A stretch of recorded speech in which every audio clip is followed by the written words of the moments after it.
મધ્ય ગુજરાતની સૌથી મોટી હોસ્પિટલ એટલે વડોદરા શહેરની એસએસજી હોસ્પિટલ, જ્યાં અત્યારે ગંદકીનું સામ્રાજ્ય જોવા મળી રહ્યું છે.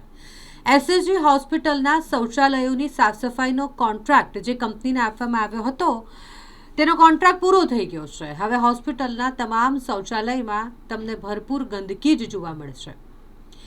એસએસજી હોસ્પિટલમાં જેટકો કંપનીના CSR ફંડમાંથી 3 વર્ષનો કોન્ટ્રાક્ટ સુલભ શૌચાલય નામની કંપનીને આપવામાં આવ્યો હતો અને તે જ અંતર્ગત સુલભ શૌચાલય કંપનીના સફાઈ કર્મચારીઓ તરફથી આ સુલભ શૌચાલયોને સાફ રાખવામાં આવતા હતા, તેની સફાઈ કરવામાં આવતી હતી. પરંતુ હવે 3 વર્ષ થઈ ગયા છે, કોન્ટ્રાક્ટ પૂરો થઈ ગયો છે અને એટલે કામ કરવા માટે કોઈ કર્મચારી નથી આવતા અને જેના કારણે અહીં આવતા દર્દીઓ, દર્દીના સગા સંબંધીઓ જે શૌચાલયનો ઉપયોગ કરતા હોય તેમને ખૂબ જ હાલાકી પડી રહી છે, કારણ કે શૌચાલયમાં ચારે તરફ ગંદકી જોવા મળી રહી છે. છેલ્લા ઘણા સમયથી આ શૌચાલય સાફ જ નથી થયા અને તેના કારણે લોકો હેરાન થઈ રહ્યા છે.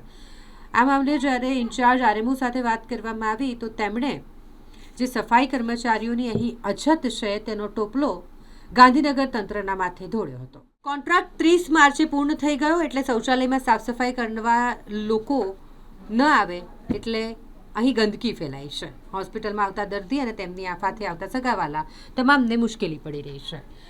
અહીં એવી પરિસ્થિતિનું નિર્માણ થયું છે કે બીમાર દર્દી સારવાર લઈ સાજા થવા આવ્યા હોય, પરંતુ આ ગંદકીને લઈને તેમના સગાવાલાઓ પણ બીમાર થઈ જાય. અહીં ઉલ્લેખ કરવો જરૂરી છે કે સયાજી હોસ્પિટલમાં વર્ગ 4ના કર્મચારી માટેનો કોન્ટ્રાક્ટ રજસ એન્ટરપ્રાઇઝ નામની કંપનીને આપવામાં આવ્યો છે. તેઓના કર્મચારીઓ દ્વારા પણ સાફ સફાઈની યોગ્ય કામગીરી નથી કરવામાં આવતી અને એટલે આ પરિસ્થિતિ ઊભી થઈ છે. સયાજી હોસ્પિટલના 2 SI અધિકારીઓની બેદરકારી પણ સામે આવી રહી છે. આ મામલે હોસ્પિટલના ઇન્ચાર્જ RMO ડોક્ટર જાગૃતિ ચૌહાણે કહ્યું કે ગાઈડલાઈન અનુસાર દરેક 240 સ્ક્વેર ફૂટ પર એક સફાઈ કર્મચારી હોવો જોઈએ, પરંતુ કર્મચારીઓની અછતના કારણે આ પરિસ્થિતિનું સર્જન થયું છે. ત્યારે તેઓએ ગાંધીનગરથી કર્મચારીઓ નહીં ફાળવવામાં આવતા હોવાનું જણાવ્યું અને સફાઈની કામગીરી તાત્કાલિક શરૂ કરવાને બદલે સમગ્ર ટોપલો ગાંધીનગર તંત્રના માથે ઢોળ્યો. અમે પંચમહાલ જિલ્લાથી આવ્યા. અમારે ભાણેજ છે, એને થોડું તકલીફ છે શરીર. કેવી છે હવે સુવિધા કેવી છે? સુવિધા તો સારી છે આમ, પણ આ જે સફાઈ વગેરે છે એના મેં આ બાથરૂમનું ને એનું થોડું પેલું પાણી વ્યવસ્થા છે ટોયલેટ બાથરૂમ હા એ સહી નથી.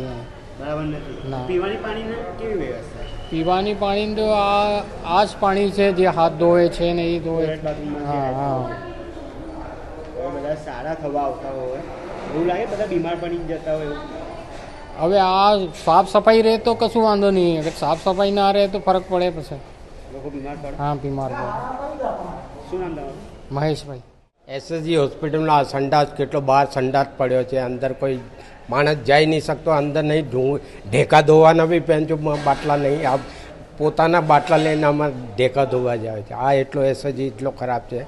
કોઈ એ તો કોઈ સારવાળે નહીં, એમ જે હાથ ધોવાનો છે તૂટેલો પડે છે, જો ઠંડુ પાણી પીવાનો હોય ત્યાં સંડાસ કરીને હાથ અહીંયા ધોવે છે. લાખો રૂપિયાનો કોન્ટ્રાક્ટ આપવામાં આવે તો આવું ગંદુ. હા એ લાખો રૂપિયા કઈથી જાય? એ સંડાસ તો એમના એમ પડ્યા છે. હે પીવાના પાણીમાં સંડાસના હાથ ધોવે છે. આ એવું થોડી છે. લોકો એ સારા થવા હા. હોય એ લોકો બીમાર પડીને હા એ બની જાય ને. બીમાર કઈ કેને લઈને આવ્યા હો તો બિચારો બીમારી કરવા લે તો વધારે બીમાર થઈ જાય. શું નામ છે તમારું? મિટ્ટુસિંહભાઈ. એકચ્યુઅલી જેટકો દ્વારા CSR અંતર્ગત સુરભ શૌચાલયને કોન્ટ્રાક્ટ આપવામાં આવેલો હતો. એટલે જેટકોએ CSR કરીને એ લોકો સુલભ શૌચાલય દ્વારા સાફ કરતા હતા. એ કોન્ટ્રાક્ટ 3 વર્ષનો હતો. એ 30/3/26ના રોજ પૂર્ણ થયેલ છે અને as per guideline of NABH આપણી જે સ્ક્વેર ફૂટ 250 સ્ક્વેર ફૂટ પર એક સર્વન્ટ જોઈએ એની સામે આપણે લગભગ 60% જેટલા સ્વીપરની ઘટ છે. એટલે અમે વારંવાર રજૂઆત કરેલી છે ગવર્મેન્ટમાં. એ સ્વીપર અમને મળે તો અમે હમણાં મેક્સિમમ ઓછા લોકોથી પણ ટ્રાય કરીએ જ છે સફાઈ કરવાની, પણ ક્યાંક ત્રુટિ રહી જાય માણસની ઓછી સ્ટાફ ઓછો રહેવાને લીધે.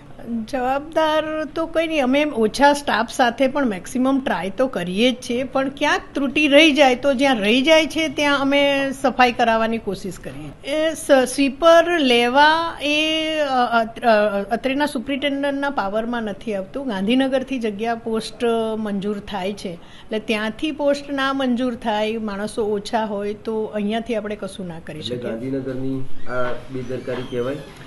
બેદરકારી ના કહેવાય, પોસ્ટ જે છે એ ઓછી છે, એટલે જે જગ્યા વધતી જાય છે, હોસ્પિટલનું એક્સપાન્શન થતું જાય છે, એ પ્રમાણે જે જૂનો સ્ટાફ હતો એ ઓછો પડે છે. એની તપાસ કરીશું અમે, કેટલું ઓછું ઘટ કરે છે. એ કોન્ટ્રાક્ટરની સામે જો પગલાં લેવાના થાય તો એ પણ અમે કરીશું.